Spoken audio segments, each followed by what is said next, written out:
Tumsifu Yesu Kristo. Uhuru wa Yesu. Mola yaseba tuitikie wote myesu. Roho Mtakatifu wa Yesu ananena na ulimwengu. Pinga ushoga na roho zote za kuzimu na kuziombea kwa jina la Yesu. Lakini pinga roboti aliyeingia duniani kwa kisingizio cha kukua kwa sayansi na teknolojia. Ni sanamu huyo. Kwanza tuanze na sala ya ufalme wa Yesu inayotoka katika kitabu cha Mathayo sura ya 6 mstari wa 9 hadi wa 13. Baba yetu uliye mbinguni, jina lako litukuzwe, ufalme wako uje, mapenzi yako yatimizwe hapa duniani kama huko mbinguni. Utupe leo riziki yetu, utusamee deni zetu kama sisi nasi tuwasamehevyo wadeni wetu, na usitutie majaribuni, lakini utuokoe na yule muovu, kwa kuwa ufalme ni wako na nguvu na utukufu hata milele. Amina. Kama kujiunga na chaneli hii ya ufalme wa Yesu ni leo, ni vyema sana kufuatilia vipindi vya nyuma, utabarikiwa sana. Leo tutajifunza siri 2 za Yesu Kristo zinazotoka katika kitabu cha Wakolosai sura ya 2. Tutaanza na siri ya kwanza, maisha mapya katika Kristo Yesu.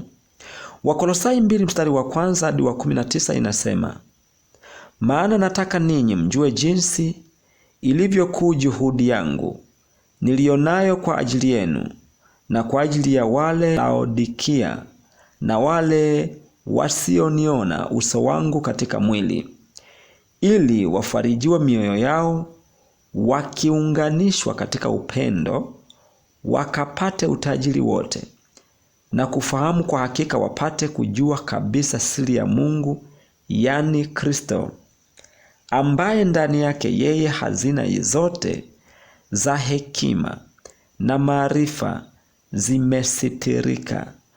Nasema neno hili mtu asije akawadanganya kwa maneno ya kuwashawishi. Maana nijapokuwa sipo kwa mwili, lakini nipo pamoja nanyi kwa roho, nikifurahi na kuona utaratibu wenu wa udhabiti wa imani yenu katika Kristo. Basi kama mlivyompokea Kristo Yesu Bwana, enendeni vivyo hivyo katika yeye, wenye shina na wenye kujengwa katika yeye, mmefanywa imara kwa imani, kama mlivyofundishwa, mkizidi kutoa shukurani. Angalieni mtu asiwafanye mateka kwa elimu yake ya bure na madanganyo matupu, kwa jinsi ya mapokeo ya wanadamu, kwa jinsi ya mafundisho ya awali ya ulimwengu, wala si kwa jinsi ya Kristo. Maana katika yeye unakaa utimilifu wote wa Mungu kwa jinsi ya kimwili, na ninyi mmetimilika katika yeye aliye kichwa cha enzi yote na mamlaka. Katika yeye mmetahiriwa kwa tohara isiyofanyika kwa mikono, kwa kuvua mwili wa nyama kwa tohara ya Kristo, mkazikwa pamoja naye katika ubatizo, na katika huo mkafufuliwa pamoja naye kwa kuziamini nguvu za Mungu aliyemfufua katika wafu.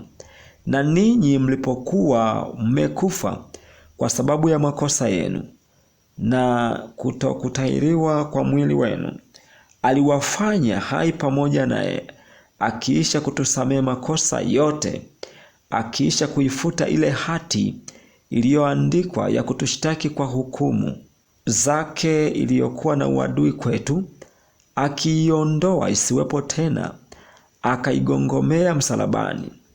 Akiisha kuzivua enzi na mamlaka na kuzifanya kuwa mkogo, kwa ujasiri akizishangilia katika msalaba huo. Basi mtu asiwahukumu ninyi katika vyakula au vinywaji, au kwa sababu ya sikukuu au mwandamo wa mwezi au Sabato. Mambo hayo ni kivuli cha mambo yajayo, bali mwili ni wa Kristo. Mtu asiwanyang'anye thawabu yenu kwa kunyenyekea kwa mapenzi yake mwenyewe tu, na kuabudu malaika, akijitia katika maono yake na kujivuna bure kwa akili zake za kimwili, wala hakishiki kichwa, ambacho kwa yeye mwili wote ukiruzukiwa na kuungamanishwa kwa viungo na mishipa, huku kwa maongeo yatokayo kwa Mungu. Nini fundisho hapa? Ukimwamini Yesu Kristo katika maisha yako, atakusaidia na hakuna hukumu itakayokuzuru. Unajua ni kwa sababu gani? Yesu alikubali kuhukumiwa ili mimi nisihukumiwe kwa makosa yangu kwa neno lolote. Rejea Wakolosai 2 mstari wa 14 hadi 16 inasema, akiisha kuifuta ile hati iliyoandikwa kwa kutushtaki kwa hukumu zake, iliyokuwa na uadui kwetu, akaiondoa isiwepo tena, akaigongomea msalabani. Akiisha kuzivua enzi na mamlaka na kuzifanya kwa mkogo kwa ujasiri, akizishangilia katika msalaba huo, basi mtu asiwahukumu ninyi katika vyakula au vinywaji, au kwa sababu ya sikukuu au mwandamo wa mwezi au Sabato. Umeona? Hivyo mwanadamu makosa madogo madogo huwezi kuyazuia, kwa sababu asili ya mwili wetu unatufanya tuingie kwenye makosa hayo. Yesu alikuja, na Yesu maana yake ni Mwokozi, na yupo kama Mwokozi wa makosa yote kwa wale tu wanaomwamini na kumwomba msaada awasaidie katika udhaifu wa miili yao. Hivyo mwamini Yesu Kristo, wakili mwema wa ulimwengu, upate kuokoka roho na mwili upatapo hatia kwa sababu ya udhaifu wa mwili wako. Siri ya pili, ibada za kidunia.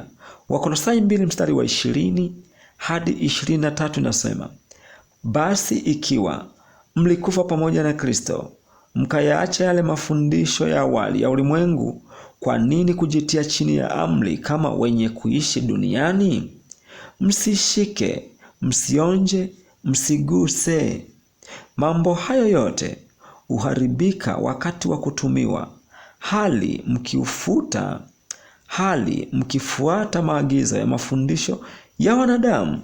Mambo hayo yanaonekana kana kwamba yana hekima katika namna ya ibada mliojitungia wenyewe na katika kuutawala mwili kwa ukali, lakini hayafai kitu kwa kuzizuia tamaa za mwili. Nini fundisho hapa? Tunaonywa misingi ya kidini ni batili, maana inawahukumu waumini na kuwatia wawe utumwa wa kidini badala ya kuwa watumwa wa Kristo katika sheria ya Yesu. Kwa hiyo Yesu Kristo alileta uhuru katika injili yake. Hivyo mtu anapoingia na kuwatia maneno yake ya kuongozwa na maono yake na kuwarudisha kule, tunajikuta tumeingia tena kwenye tabaka la kuwa watumwa wa dhambi, watumwa wa maono ambao sio msingi wa Yesu Kristo. Yesu Kristo alielekeza tuwe huru ndani ya sheria zake. Sheria zake ni kamilifu na ni adili, tutembee na sheria zake. Mtu asituhukumu kwa vyakula, wala mwandamo, wala sikukuu, wala Sabato, kama vile jinsi Torati ya Musa ilivyokuwa na wahukumu watu. Wanauana kwa sababu ya Torati, huku dhambi inakaa ndani yao. Asanteni kwa kunisikiliza. Ombi: Yesu Kristo, mfalme wa mbingu na ardhi, tusaidie watu wote duniani tupate kuijua kweli yako na kuwa watumwa waaminifu katika ufalme wako. Amina. Asanteni kwa kunisikiliza. Mungu ibariki Tanzania, Mungu ibariki Afrika, Mungu ibariki dunia yote na mataifa yote duniani. Amina.